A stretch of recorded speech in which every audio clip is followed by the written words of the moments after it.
Des invités, on en a reçu quelques-uns. Habituellement, c'est des dirigeants d'entreprises qui viennent nous parler de qu'est-ce qu'ils font de différent à l'intérieur de leur organisation. Mais aujourd'hui, on fait quelque chose de spécial. On se lance en politique. On va avoir un sujet qui est vieux comme le monde, la partisanerie. Oui, puis la personne qu'on reçoit, Maurice, beaucoup plus populaire que nous. C'est pas si difficile que ça, mais quand même. Et c'est une star montante de la politique dans notre région, en Montérégie au Québec. Elle est passée de la politique provinciale, elle se lance en politique municipale. Donc aujourd'hui, une pourfendeur de la partisanerie, on reçoit Catherine Fournier. On va regarder un Go Pirate Canada. Go Pirate Canada? C'est qui ça? C'est Maurice, puis papa. Olivier et Maurice, deux pirates barbus, se demandent jour et nuit comment on peut faire davantage pour donner aux citoyens ce dont ils ont besoin. Et comme ils croient que la partisanerie est l'un des premiers bloquants aux besoins de la population, ils ont décidé de rencontrer une politicienne qui tasse de la main la partisanerie pour le bien-être de ses citoyens, Catherine Fournier. Voici son histoire. On a quelque chose de très spécial pour vous, on vous l'a dit en entrée de jeu. Maurice, tu connais notre obsession à vouloir multiplier les options des gens, n'est-ce pas? C'est le genre de choses qu'on fait, nous autres? Constamment, en fait. C'était ton obsession, j'ai commencé à la partager avec le temps. Et aujourd'hui, on va parler de quelque chose qui est très spécial, qui n'est pas nécessairement très enfoncé dans nos cordes. Donc, on est allé chercher quelqu'un qui connaît ça plus que nous. On va parler de la partisanerie. Ben, avec nous, on a Catherine Fournier, qui est en ce moment, au moment où on enregistre, candidate à la mairie de Longueuil. Bienvenue, Catherine. Et merci de l'invitation. C'est un très grand plaisir de te recevoir. Ça fait un moment qu'on voulait te recevoir, Maurice. On en parlait déjà au mois d'avril dernier. Et ça donne que là, tu es en campagne, comme c'est dommage. Donc, si ça t'aide, tant mieux pour toi. C'est super. J'aimerais un petit peu prendre un extrait de ton site web. Je trouve que ça te présente bien, puis ça fait un bon lien avec le sujet d'aujourd'hui. Le site web te dit « Agissant au-delà de la partisanerie, Coalition Longueuil adopte une posture de collaboration avec l'ensemble des gens ayant notre communauté à cœur, incluant les candidatures et les élus ici de toutes les formations politiques, tant que tous acceptent de travailler en collégialité et d'être constructifs dans les échanges, nous comprenons et respectons le rôle que toutes les parties prenantes ont à jouer au sein du conseil de ville. » Je trouve ça fort. Oui, ça sonne comme des choses qu'on dit. Genre, on va travailler ensemble pour le bien commun. C'est fou, hein? C'est révolutionnaire. Qui l'a cru? Mais en fait, je trouve ça important et désolant à la fois que travailler ensemble pour le bien des gens, ça soit exceptionnel dans le contexte politique actuel. Oui, qu'on doive le mentionner. C'est vrai qu'il y a un peu d'ironie dans tout ça parce que, à mon sens, ça devrait être la base là, quand on se lance en politique. Puis, vous savez, moi, je suis convaincue que les gens le font pour les bonnes raisons. Je ne prête pas d'intention à personne là-dedans. Pour reprendre un mot qui est à la mode ces temps-ci, je dirais que c'est plus un problème systémique. C'est comment le système politique est conçu souvent qui va exacerber les divisions et les tensions et qui crée des excès de partisanerie qui mènent à des situations vraiment malheureuses comme nous, on en a vécu beaucoup sur la scène municipale à Longueuil ces dernières années parce que c'était extrêmement divisé entre l'équipe de la mairesse et les oppositions. Donc, oui, ça peut paraître dans ce contexte-là assez exceptionnel. Je pense qu'il faut trouver des façons innovantes de travailler pour justement diminuer cet effet-là du système. Mais moi, je serais toujours également une partisane des réformes démocratiques plus structurantes qui vont nous permettre d'aller à la source du problème au lieu de juste compter sur une volonté plus accrue de certaines personnes en place. Je trouve ça très intéressant. En ce moment, j'ai entendu parler de toi, Catherine, justement à cause que tu en as fait ton cheval de bataille. Là, évidemment, dire qu'on fait quelque chose et faire quelque chose, c'est pas tout le temps la même game. Et j'aimerais savoir comment tu fais, toi, pour réussir à contourner, si on veut, ou à tricher par rapport à la partisanerie qui est un petit peu, comme tu dis, systémique, ça fait partie du système en place. Comment on la contourne comme politicienne? Mais je dois dire qu'effectivement, ça a été plus facile pour moi ces dernières années parce que je me suis sortie de la dynamique qui fait partie en tant que telle. En 2019, j'ai choisi de devenir députée indépendante à l'Assemblée nationale, donc je me suis retirée du caucus de ma formation politique. Puis c'est certain que c'est cette distance-là qui, par la suite, me donnait beaucoup plus d'outils là, pour agir en concordance avec mes valeurs et ma vision plus axée sur la collaboration de la politique. Mais c'est certain qu'en étant à l'intérieur d'un parti politique, puis ça, je l'ai souvent répété, je suis pas parfaite, là, moi aussi. Quand j'étais à l'intérieur d'un parti, c'est facile de tomber dans la culture, dans les mécanismes d'opposition. Tu veux faire aussi ce qui est attendu de toi. C'est pour ça que je dis que pour même les personnes qui ont vraiment cette intention-là puis ces valeurs-là, comme je les ai, puis je pense quand même que c'était possible puis que je les ai gardées même quand j'étais dans un parti politique, mais je suis capable de mettre le doigt sur quelques interventions que j'ai faites, que clairement que c'était... Tu sais, je ferais plus jamais, j'aurais jamais fait ça si ce n'était que de moi, mais je l'ai fait parce que c'est aussi l'effet de groupe, c'est, comme je dis, c'est le système, et donc je suis capable quand même d'autocritique puis de voir la différence entre moi comme élu avant dans un parti politique et moi comme élu après sans parti politique, qui m'a vraiment donné la possibilité d'être au-dessus de la mêlée aussi, puis de ne pas avoir à intégrer cette espèce de dynamique-là. J'aurais pu le faire, mais justement, ça m'a donné toute la liberté de ne pas tomber là-dedans. Non, j'ai une observation. C'est fou de voir comment est-ce que c'est vraiment par la pratique qu'on finit par se rendre compte que des gestes qui semblent être naturels à un certain moment, on arrive à trouver que non, finalement, non, je ne veux pas. Ma ligne est là. Puis tu en as fait ton cheval de bataille. Fait que c'est excellent, ça. C'est quelque chose qu'on voit aussi souvent en entreprise avec des gestionnaires. Je parle d'entreprise parce que c'est souvent d'entreprises qu'on parle, qui font exactement la même chose. Suivent les politiques, suivent la bureaucratie, s'aperçoivent que le résultat, c'est pas bon pour personne, puis décident de prendre position. Non, c'est une belle analogie. Oui, ça fait un message qui est beaucoup plus fort comme ça, parce que là, tu l'as vécu. Oui. Je trouve ça intéressant que tu aies réalisé que tu ne pouvais plus suivre une ligne de parti. Le fait que tu sois devenue indépendante t'a donné une certaine liberté que tu ne retrouvais pas avant. Maintenant, tu te lances en politique municipale et donc tu vas te retrouver nécessairement, éventuellement, si tout se passe bien pour toi, dans un autre système où il y a un parti. Et là, évidemment, maintenant que tu es, disons, capitaine du navire, tu peux influencer le système ou les règles en place. Mais est-ce que le système de partis municipaux demande une certaine forme de partisanerie juste parce que le parti existe?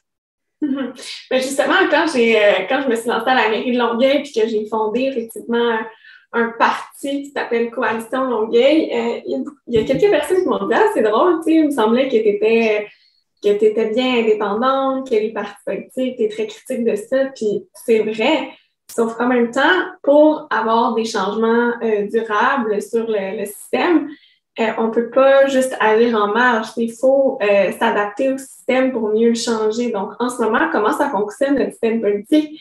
C'est axé autour des partis politiques. Les gens votent en fonction de ça. Donc, tu n'as pas vraiment le choix aussi d'un point de vue légal. Si tu veux avoir une équipe, tu ne peux pas avoir, puis moi, je me suis quand même vraiment informée aussi sur cette question-là, tu ne peux pas faire une coalition d'indépendants. D'un point de vue légal et juridique, le directeur général des élections t'en empêche.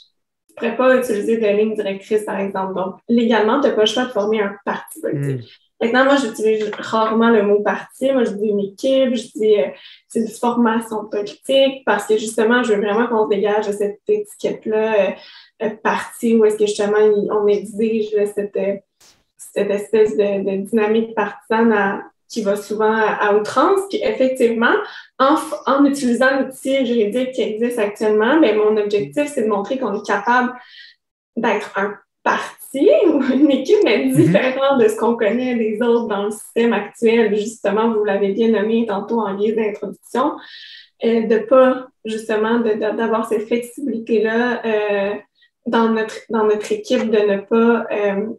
que les gens ne soient pas contraints, par exemple, de se positionner contre leurs valeurs, au-delà des positions qui sont prises pour lesquelles on s'engage durant la campagne électorale et à qui tout le monde adhère. En dehors de ça, pour moi, je vais avoir aucun problème avec le vote libre au sein de mon équipe. Je n'imposerai pas de décision en ce sens-là. Bien sûr, par contre, souvent, les propositions qu'on va amener, elles vont faire consensus parce que ce qu'on fait, c'est qu'on prend nos décisions en concertation. Tu sais, j'ai jamais, même pendant la campagne, imposé des décisions. Tout le monde a été libre de participer à l'élaboration du programme de notre plateforme. Donc, tu sais, c'est dans les façons de travailler aussi que ça va changer. Puis, surtout, nous, ce qu'on fait pendant la campagne électorale, c'est qu'on n'a pas fait aucune critique envers les autres formations politiques ou encore moins des attaques. On se concentre vraiment sur le positif. Moi, je me dis, le temps, c'est précieux. Là. Je ne veux pas investir du temps à essayer de rabaisser les idées des autres. Si je veux convaincre les Longueuisoises et les Longueuisois de voter pour nous, je pense que c'est à nous de prendre cette énergie-là pour montrer pourquoi on ferait la meilleure équipe au conseil de ville. Après, les autres peuvent bien proposer ce qu'ils veulent. Puis oui, des fois, j'en vois passer puis je suis pas d'accord. Mais ça sert à quoi de prendre du temps pour le dire? Moi, je préfère justement utiliser ce temps-là très précieux pour mettre plutôt de l'avant les idées positives qu'on se promouvoir pour la ville. Puis c'est dans le même sens aussi que je dis que moi, je veux travailler en collaboration avec tout le monde qui sera autour de la table, tout le monde qui obtiendra la confiance de la population de Longueuil. Bien sûr, j'espère que ce sera en totalité ou en majorité avec les membres de mon équipe parce que je sais déjà qu'ils partagent cette valeur de collaboration-là. Mais si c'est pas le cas, c'est parfait. Puis je vais faire une place à tout le monde au sein. Je veux qu'on passe de l'équipe électorale à l'équipe Longueuil. Puis cette équipe Longueuil-là va comprendre l'ensemble des membres du conseil élu le 7 novembre. Je trouve ça intéressant parce que les gens qui nous suivent vont reconnaître dans ce que tu as décrit quelque chose que nous, on parle dans la plupart des organisations. Hein. Il y a des organisations qui sont de plus en plus distribuées où tes employés ont droit à leurs mots, ont droit à prendre leurs propres décisions. Puis c'est essentiellement ça que tu as décrit avec pas de ligne de parti. Tout le monde est capable de collaborer puis prendre des décisions qui vont concerner leur propre valeur. Oui, puis le programme de parti a été co-créé. Oh, c'est bien. Je trouve ça super intéressant. Oui, vraiment. Puis selon l'expertise de chacun, on n'a pas tous les mêmes intérêts ou les mêmes expertises, mais tout le monde était vraiment libre d'y contribuer. Puis c'est ça, comme tu dis, c'est la co-construction. Puis moi, j'ai toujours beaucoup cru dans un leadership, oui, fort, mais un leadership horizontal qui inclut justement tout le monde, puis les points de vue de chacun, puis de valoriser également la part de toutes et tous. Pour moi, c'est super important. Donc, on a une organisation progressiste, mais dans un contexte politique. Oui, c'est excellent, ça. Oui, bien, c'est rafraîchissant. Justement, on essaie d'innover et de sortir du cadre établi pour justement peut-être faire trembler un petit peu ce système en place. C'est très pirate de ta part, je trouve. Oui, puis juste cette mentalité-là, cette approche-là, va faire que des gens qui n'auraient pas voulu aller en politique en se disant « Hey, je pourrais avoir une voix, je pourrais être moi-même, je pourrais me respecter en étant un politicien », ben ça va être des gens que tu vas attirer, ça. Bien, tout à fait. Puis je pense qu'il y a déjà avec l'équipe que j'ai réunie pour cette campagne électorale, je pense que ça en témoigne bien parce que les gens que j'ai recrutés au sein de mon équipe, c'est des gens qui partagent ces valeurs-là. Puis il y en a que moi, je connaissais déjà, que j'ai sollicité, mais il y en a aussi qui, après m'avoir entendu, puis après avoir suivi le travail que j'ai fait ces dernières années, sont venus même cogner à ma porte en disant « Catherine, ça me rejoint. Je ne serais pas embarquée en politique avec n'importe qui, mais avec la façon dont tu le proposes, go. » Ah, c'est bien. J'ai une pas pire question. Là, on a vu que pour toi, en tant que politicienne, hein, la partisanerie, ça te nuisait, tu n'étais pas à l'aise avec ça. C'est essentiellement un bloquant ou une ligne dans le sable que tu ne fais plus transgresser. Donc, tu t'es sorti de la partisanerie. Et donc, il y a des désavantages pour les politiciens. Puis en ce moment, en faisant le contraire, tu as créé des avantages pour les gens qui sont en politique, qui sont dans ton parti, et peut-être même la concurrence, hein, les autres partis. J'aimerais savoir, outre les désavantages pour les politiciens et politiciennes, qu'est-ce que ça crée, c'est quoi les difficultés que ça crée pour les citoyens, la partisanerie, selon toi? Parce qu'il y a un impact, c'est sûr, sinon, tu n'aurais peut-être pas changé. Mais je pense que justement, on met beaucoup l'accent sur la joute politique et sur l'opposition entre les différents partis ou entre les différents élus plutôt que de mettre l'accent sur justement ce qu'ils ont à offrir parce que nécessairement, ça, il y a aussi, on peut questionner les partis, on peut questionner les médias, on peut même se questionner nous comme consommateurs de nouvelles ou en général, qu'est-ce que souvent va retenir plus l'attention? C'est souvent les narratifs où il va y avoir des conflits, où il va y avoir un peu de spectacle, où il va y avoir...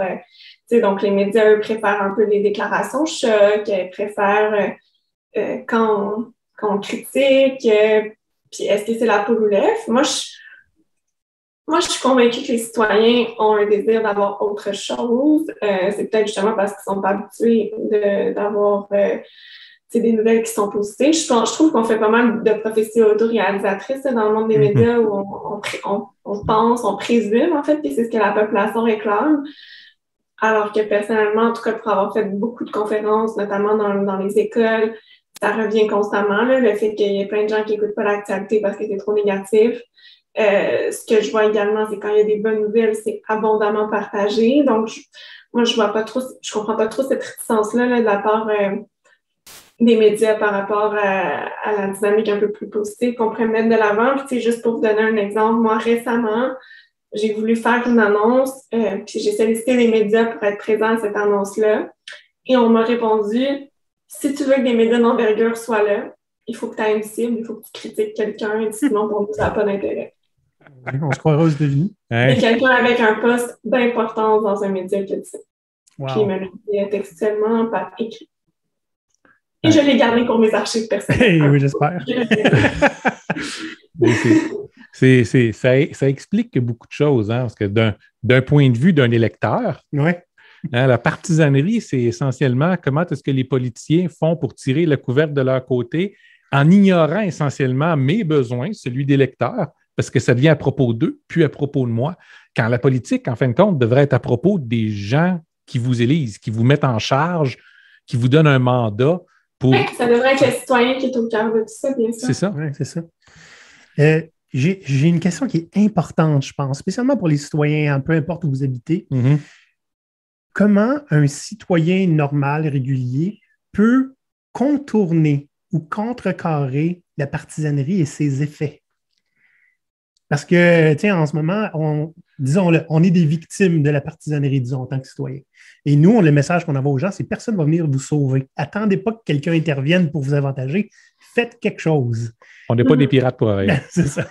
Donc, c'est une question qui est difficile. De mobiliser, tu sais, de prendre la parole à ce sujet-là pour pas qu'on...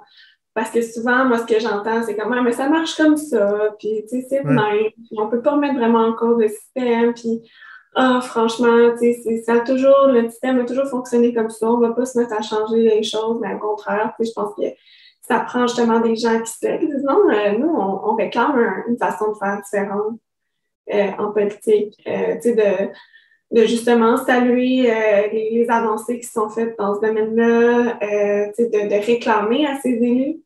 On peut interpeller les élus actuels. Oui, tout le monde peut changer, est responsable de changer son ton et tout ça, mais après ça, ça va passer nécessairement par des réformes démocratiques plus structurantes. Là. Comme je le disais, on ne peut pas juste compter sur la bonne volonté de chaque personne qui est élue. Donc, c'est de se mobiliser pour que ça arrive. Mais en quelque part, les réformes démocratiques structurantes sont mises en place par les élus, pas par les pauvres petits nous. Oui, mais d'avoir une mobilisation citoyenne, ça aide quand même à mettre de la pression. Puis je veux dire, les élus ne tombent pas du ciel, là, c'est des gens comme vous et moi, moi en ce moment. Mais tu sais, je suis vraiment une fille bien ordinaire là, qui s'est présentée en politique un jour puis qui a été élue. Donc, c'est accessible aussi à tout le monde. Tu sais, comme on dit, Maurice, on a les politiciens qu'on mérite. Hein? C'est nous autres qui les élisons. Oui, mais je veux dire, c'est ouvert à tout le monde. Oui, c'est ça. Puis quand même, au Québec, on est quand même chanceux. Il faut réaliser qu'il y a bien des systèmes politiques dans le monde que c'est pas donné à... Il faut venir d'une famille, il faut avoir étudié à tel ou tel endroit. Au Québec, là, l'accès quand même, puis j'en suis, je pense, un excellent exemple.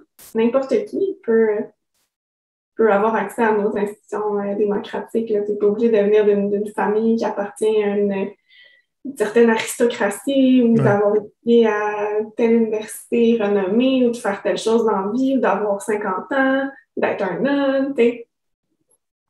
Et ça amène quelque chose qu'on répète aussi souvent. Si vous n'êtes pas content de quelque chose, relevez-vous les manches puis allez le faire. Si n'importe qui peut se présenter en politique, vous, chers auditeurs, vous êtes capable de le faire aussi. Oui, de vous mobiliser, tu sais, on commence pas, souvent, moi, les gens, quand ils disent « je me sens politique », je demande aussi, ben, est-ce que tu es déjà impliqué? Est-ce que, tu sais, il faut commencer à quelque part. Les gens se mobilisent autour de causes importantes, mais tu sais, si jamais il y avait une mobilisation justement autour de cette nécessité de réformer notre système politique, une mobilisation de gens, puis après, ben, il y a un mouvement qui se crée, puis après, il y a des gens qui se sentent avec justement une aisance politique, puis prêts à se lancer vraiment dans l'arène démocratique, ben, c'est aussi un crescendo, là, puis voilà. Catherine, est-ce que tu as un petit peu de temps pour une question bonus? Oui, allez-y. Parfait. Mais avant, petite surprise pour vous les auditeurs. Oh! Voyons donc, Olivier, qu'est-ce qui t'est arrivé là? J'ai passé toute ma paye dans la marchandise de GoPirate. Regardez, on a un magnifique ici, un tricorne sans corne. Les gens appellent ça des casquettes. Ici, regarde, moi, quand je mange, je me salis. Fait que je me suis acheté un beau gros drapeau GoPirate, tu comprends? Comme bavette. Comme bavette, tu mets ça ici dans ton chandail, hein? Uh-huh. Et voilà. Il y a une de nos membres qui nous a dit tu devrais faire un chandail qui est écrit chaotique good. Vous pouvez faire ça vous autres aussi. Dites-nous ce que vous voulez avoir, hein, puis on peut vous faire quelque chose, si c'est possible, en quelques minutes pour que vous puissiez l'acheter. Tant et aussi longtemps qu'on peut prendre votre argent de cette façon-là, on va être vraiment content. J'aimerais que vous remarquiez un petit peu ici que j'ai un magnifique masque GoPirate contre la couronne vérole. GoPirate.com/shop. Donc, on est revenu de la publicité. Catherine, question bonus pour toi. L'un de nos ennemis jurés à Maurice et à moi, c'est la bureaucratie. C'est bureaucratie. Un excellent moyen de protéger des élus ou des dirigeants, hein, des demandes de besoins ou d'interactions des constituants. Comment, en politique, on peut réduire la bureaucratie pour faciliter l'accès à des services dont les citoyens ont besoin? Parce que nous, je dirais, on est parti d'une OBNL, puis on nage dedans, la bureaucratie. Oh oui. C'est difficile de pouvoir contribuer à sa communauté avec autant de bureaucratie qui est, je veux dire, c'est le sang, ça rentre dans les veines de toutes les organisations par le solité, là. Qu'est-ce qu'on fait avec ça? Il faut simplifier, c'est sûr, les processus, la fameuse bureaucratie, comme vous le dites. En même temps, c'est normal d'avoir certaines...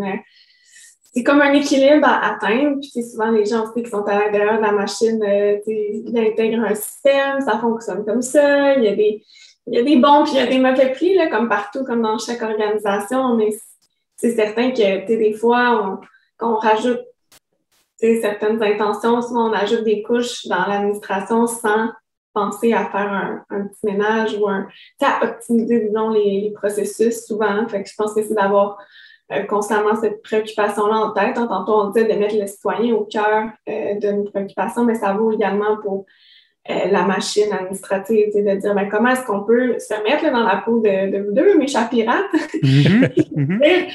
Comment, lui, par exemple, qui parle d'un point A à un point B et C, comment ça va être vécu, puis comment est-ce qu'on peut optimiser, puis comment on peut lui faciliter la vie, les processus, puis pour même les gens à l'intérieur, les fonctionnaires aussi, là, des fois, ils se disent j'ai tellement de paperasse, j'ai tellement d'administration qui n'est peut-être pas nécessaire. C'est justement d'avoir toujours ça à l'œil, puis d'être bien certain d'avoir les moyens qui se mettent en œuvre pour optimiser la livraison des services, puis la communication entre l'État et les citoyens. Tu as d'autres questions, Maurice?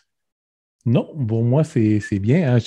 Moi, la bureaucratie, c'est mon ennemi héréditaire. On a fait quelques épisodes là-dessus. Puis je pense fondamentalement... Il y a trop de bureaucratie, parce qu'un peu de bureaucratie, ça en prend nécessairement si on veut être efficace. Un petit peu. Oui, une mince couche, c'est nécessaire. C'est ça.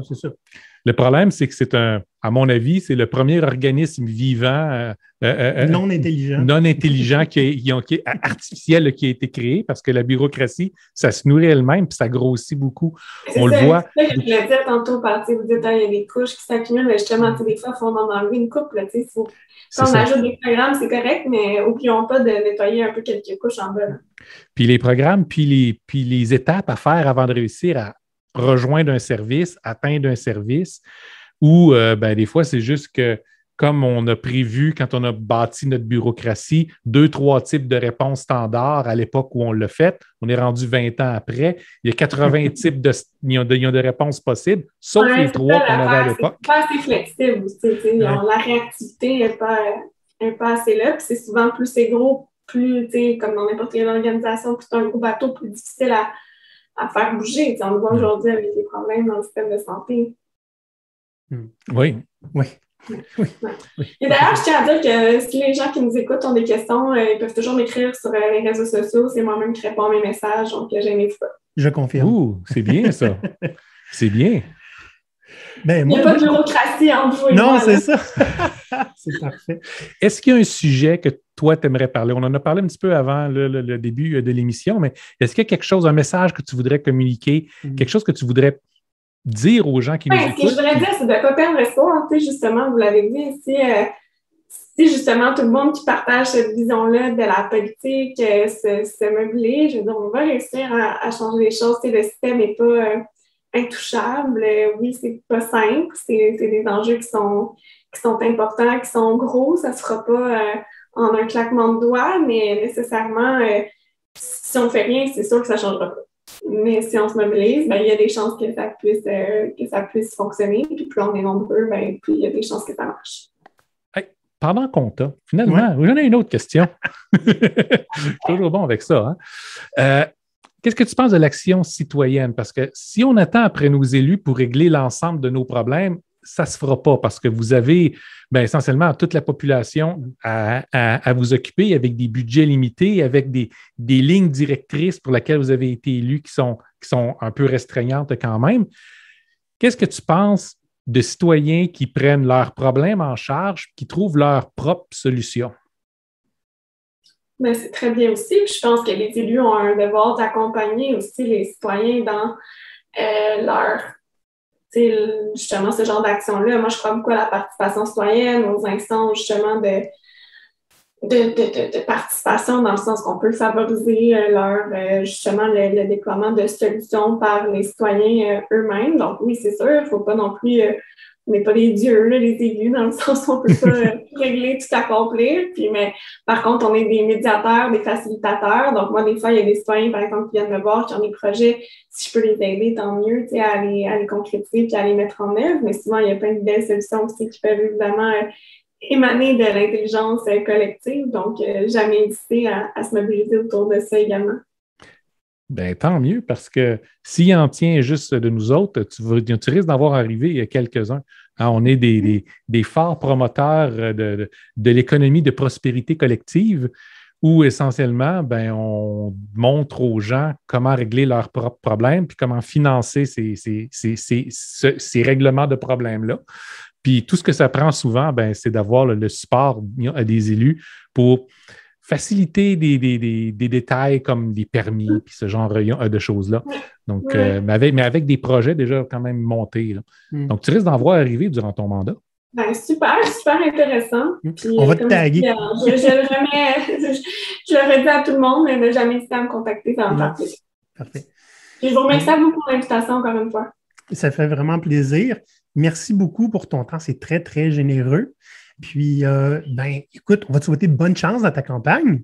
Merci beaucoup. Peut-être qu'on va se reparler plus tard, sait-on jamais. On a tendance à vouloir reparler à des gens plus tard pour voir comment les choses ont évolué depuis. Puis tous ceux qui sont pas au Québec, parce qu'on a une bonne partie de notre auditoire qui est dans un des 50 quelques pays au monde qui nous écoutent, ça peut être une entrevue intéressante à faire passer à vos élus si vous voulez leur donner une vision des choses qui peut être un petit peu différente. Hein? Oui. Catherine, donc, merci beaucoup. C'est très, très gentil d'avoir réservé du temps pour nous. Et merci de la part de notre auditoire. Puis, on te souhaite bonne chance dans ta campagne. Merci, c'est super apprécié. Peut-être la prochaine. Bye bye. Alors, les membres, c'était Catherine Fournier, Maurice qui était un petit peu nerveux, là, hein? Il avait des petits papillons dans le ventre, il a oublié une couple de questions, mais ça, c'est pas très grave. J'aimerais ça, Maurice, qu'on ait plus de politiciens à l'avenir. Il va falloir en chercher par la couenne, les rapporter de force. Je pense que ça va faire partie de notre parcours tout à fait normal d'où est-ce qu'on s'en va. Donc, oui, effectivement, puis des politiciens intéressants puis allumés qui ont des idées progressistes. Il n'y a pas le choix. Pas le choix. Là, on ne va pas commencer. Hey, j'aimerais ça avant qu'il y en a qui capotent là, dans leur salon ou dans leur sous-sol. Là, OK? On est un show sur YouTube, OK?